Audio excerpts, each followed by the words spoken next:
चूल्हे पर रखे गर्म तवे से जैसे ही ओमवती ने रोटी पलटने की कोशिश की, उसके मुंह से दर्द भरी सिसकारी निकली। उंगलियां रोटी की बजाय तवे से छू गई थी। ओमवती ने जल्दी से उंगलियों को पानी में डुबोकर जलन कम करने की कोशिश की। इतने में तवे पर रखी रोटी भी जल गई थी। बेबस ओमवती ने गुस्से में अपनी लाठी उठाई और चूल्हे को छोड़कर आंगन में बिछी चारपाई पर पसर गई। ओमवती की उम्र भी 55-56 वर्ष के करीब थी। उसका पति जयपाल एक छोटा किसान था। आर्थिक तंगी ज्यादा होने की वजह से वह परिवार चलाने के लिए मजदूरी भी किया करता था। दुर्भाग्यवश 15 साल पहले मिट्टी से भरी ट्राली में दबने से जयपाल की मौत हो गई थी। अब घर की जिम्मेदारी 20 बरस के बेटे सुंदर पर आ गई। 1.25 एकड़ जमीन और मजदूरी करके माँ और 3 बहनों का भरण पोषण किया। तीनों बहनों की शादी करने में वह जमीन भी जाती रही। जिम्मेदारियों को निभाते निभाते सुंदर कब 34 वर्ष का हो गया, पता ही नहीं चला। ओमवती ने नाते रिश्तेदारों में सुंदर के रिश्ते की बात चलाई, मगर उम्र और गरीबी को देखकर सबने कन्नी काट ली। समाज वाले कहने लगे, भाई जमीन तो है नहीं, उम्र भी 35 की होने को है, ऐसे में कौन देगा अपनी बेटी। ओमवती को आंखों से दिखना भी कम हो गया था और हाथ पैर भी कब तक साथ देंगे। ओमवती अपनी उंगलियों के पोरों को सहलाते हुए फिर से उठी और लाठी के सहारे चलकर चूल्हे के पास बैठ गई। वह बड़बड़ाई, कमबख्त मौत भी तो नहीं आती, रोज रोज मरने से अच्छा है एक ही दिन मर जाऊं। चूल्हे के पास बिछे पटरे पर बैठकर तवे से जली रोटी हटाई, फिर से रोटियां बनाने लगी। भगवान भी क्यों बुलाएगा, उसने तो सारे दुख मेरे ही किस्मत में लिख दिए हैं, मत बुला। ओमवती ने रोटियां बनाकर कपड़े में लपेट कर रख दी, साबुत लाल मिर्च निकाली और नमक पानी डालकर चटनी पीस कर रख दी। फिर खाट पर लेट गई। सुंदर कंधे पर फावड़ा लिए घर पहुंचा। ओमवती अभी किस्मत को कोस ही रही थी कि सुंदर मुस्कुराकर माँ के पास पहुंचा। क्या अम्मा आज भी भगवान जी से शिकायत कर रही हो? हाँ कर रही हूँ शिकायत। सुंदर समझ गया माँ की उंगलियों के पोरों में छाले उभर आए थे। देखकर सुंदर दुखी हो गया। कहने लगा, माँ कितनी बार कहा है, रोटियां मैं बना दिया करूँगा, कितना वक्त लगता है, थोड़ी सी रोटियों में जला लेना अपनी उंगलियां। ओमवती सुबकने लगी।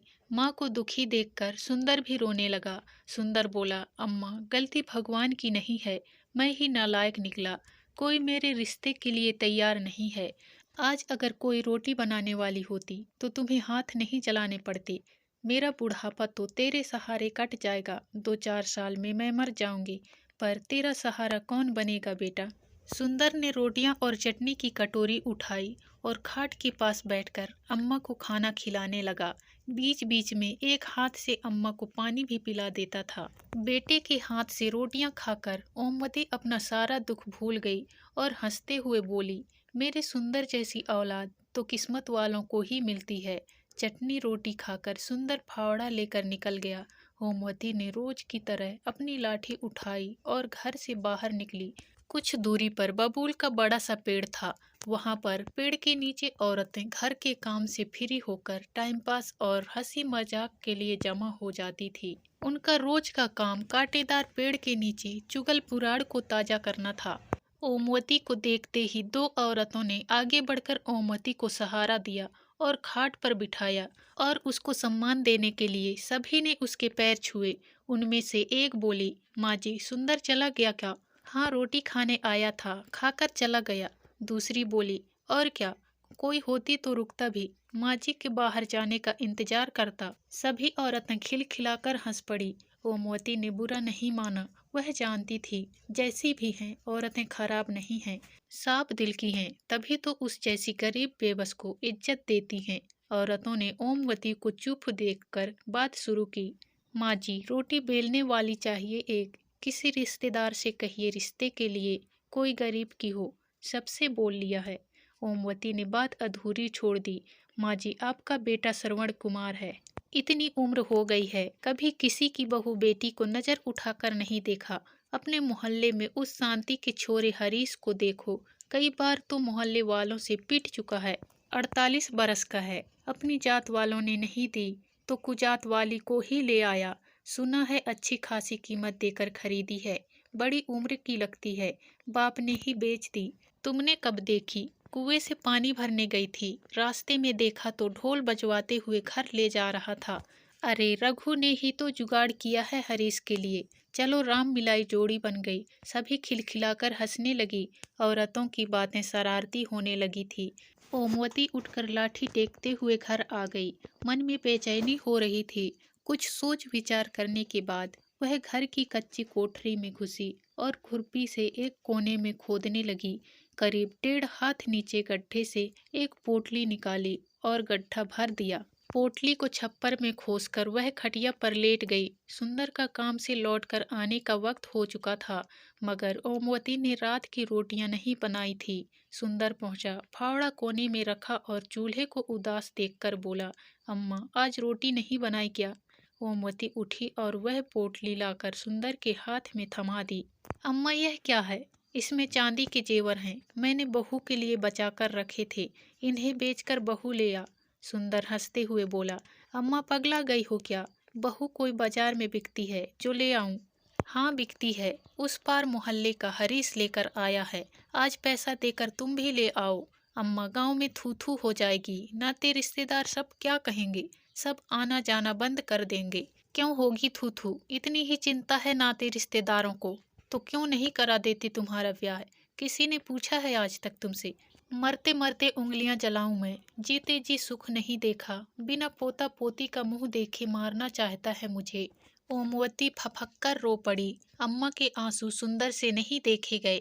रोवासी आवाज में बोला, अम्मा रो मत, तू जैसा कहोगी वैसा ही करूंगा, तेरे सिवाय मेरा है ही कौन दुनिया में। अब चुप हो जा। सुंदर की बात सुनकर ओमवती की आंसू थम गए। वह ऐसे खुश हुई जैसे बेटे की सगाई पक्की हो गई हो, जैसे बहू आने ही वाली है। ओमवती की खुशियों को पंख लग गए। पूरी उमंग के साथ उठी और झटपट खाना बनाया। सुबह होते ही सुंदर साइकिल लेकर बाजार गया। वापस लौटकर उसने माँ के हाथ पर 13,000 रुपए रख दिए। ओमवती ने पूछा, बस इतने ही? अम्मा चांदी का भाव ही क्या है, सुनार ने काट कर इतने ही दिए हैं, इतने में बहू कैसे आएगी? मैं क्या जानूं, तुमने कहा तो बेच आया, अब मैं नहीं जानता। ओमवती बोली, तू रघु से बात कर, कोई न कोई रास्ता निकल आएगा। ओमवती की आंखों में पनप रहे सपने मुरझाने लगे। गरीबी की खाई में उसकी हसरतें फिसलती और मरती रही। गरीबी ना होती तो सुंदर के पिता मिट्टी में दबकर क्यों मरते? सुंदर अपनी उम्मीदों को क्यों दफन करता? झोपड़ी में मायूसी ना होती, दादी कहने वाली तोतली आवाजें गूंजती। गरीबी ने सब उम्मीदें खत्म कर दी थी। गरीबी एक बार फिर सपने के आकार लेने से पहले ही रोड़ा बन गई। सुंदर खुद की किस्मत को कोस रहा था। अम्मा को बुढ़ापे में सुख ना दे सका। 13,000 में भैंस नहीं आती, बहू कहाँ से आएगी? उम्मीद तो नहीं थी, लेकिन अम्मा की जिद की खातिर सुंदर रघु के घर पहुंचा। कुंडी खटखटाई। रघु लंगड़ाते हुए बाहर निकला और पूछने लगा, सुंदर तुम यहाँ कैसे? बस ऐसे ही भैया। आओ बैठो। काफी देर तक इधर उधर की बातें करने के बाद भी सुंदर के मुंह से असली बात नहीं निकली। रघु ने मसला भाप लिया। बोला, सुंदर तुम्हारे ब्याह का क्या हुआ? कुछ बात बनी? नहीं भैया, इसी आस से आपके पास आया हूँ। आज से मतलब? भैया जैसे हरीश को औरत दिलाई वैसे मुझ पर भी मेहरबानी कर देते। रघु को झटका लगा। वह गुस्से में बोला, सुंदर तुम क्या समझते हो मुझे? मैं औरतों की दलाली करता हूँ क्या? अरे नहीं भैया, मुझ पर यह पाप न चढ़ाओ। किसी का घर बसाना पुण्य का काम है। स्वार्थ की दुनिया में आप भगवान से कम नहीं हैं। भगवान से तुलना होते ही रघु का गुस्सा हवा हो गया।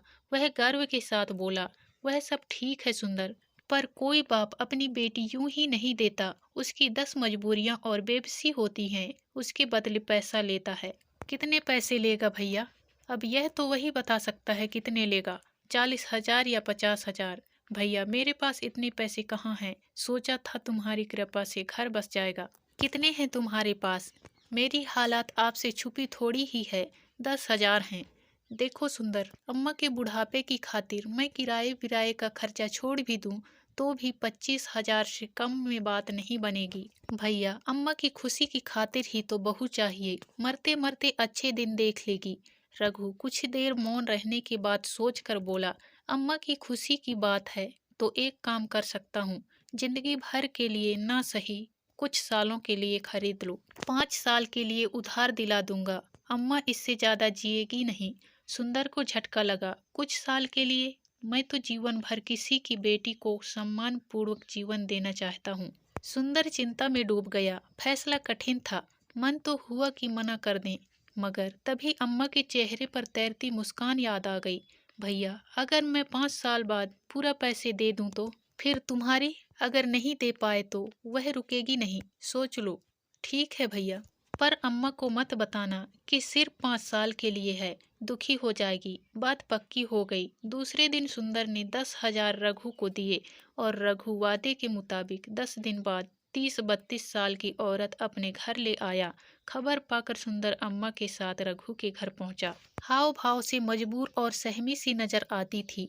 नाम था सरिता। अम्मा तो देखते ही निहाल हो गई। खूब प्यार किया। उसी शाम बढ़िया साड़ी, शॉल, सैंडल और सजने संवरने की चीजें का बॉक्स लेकर दे दिया। सुंदर दूल्हा बना और बाजे गाजे के साथ सरिता को दुल्हन बनाकर अपने घर ले आया। गांव में हल्ला मच गया और थू थू होने लगी। यहाँ तक कि सुंदर के गांव में बहिष्कार की बातें होने लगी। सबने सुंदर को कोसना शुरू कर दिया। पास पड़ोस के लोगों ने तो रिश्ता खत्म कर लिया था। परंतु अम्मा के घर बरसों बाद खुशी आई थी। उसके पैर जमीन पर नहीं पड़ते थे। सबसे बेखबर अम्मा की खुशी का ठिकाना नहीं था। दूसरे ही दिन से सरिता ने चौका चूल्हा संभाल लिया। जितना सोचा था सरिता उससे भी ज्यादा अच्छी निकली। पानी भर कर लाती, कपड़े धोती और यहाँ तक कि सोने से पहले अम्मा के पैर दबाती। सरिता ने पूरे घर को बहुत अच्छे से व्यवस्थित कर दिया था। सरिता के आने से घर स्वर्ग बन गया था। कुल मिलाकर हर तरीके से सरिता सुशील धर्म पत्नी साबित हुई। 1.5 साल बाद सरिता ने बेटे को जन्म दिया। सुंदर की सूनी जिंदगी में बहार आ गई और अम्मा को खिलौना मिल गया था। अब तो अम्मा की रंगत ही बदल गई। दिन भर पोते के साथ खेलती और हंसते हुए कहती, अब तो इसका ब्याह देखकर ही मरूंगी। दुखों के सागर में सुखों का टापू मिल गया। सुंदर मजदूरी से फुर्सत मिलते ही घर पहुंचता। सरिता कंधे से फावड़ा लेकर रख देती, पानी देती, प्यार से खाना खिलाती। सुंदर बुरे दिन भूल गया था। सरिता बोलती कम थी। बच्चे की उछल कूद ने घर को खुशियों का आंगन बना दिया था। घर में प्यार और सुख की महक बस गई। देखते ही देखते 4 साल बीत गए। सरिता से बिछड़ने का साल शुरू हो गया था। सुंदर उदास रहने लगा। खूब मेहनत करने के बाद भी वह चंद हजार रुपए नहीं जुटा सका। एक एक दिन बीत रहा था। मजदूरी से जो मिलता वह 4 सदस्यों का पेट पालने में ही खत्म हो जाता था।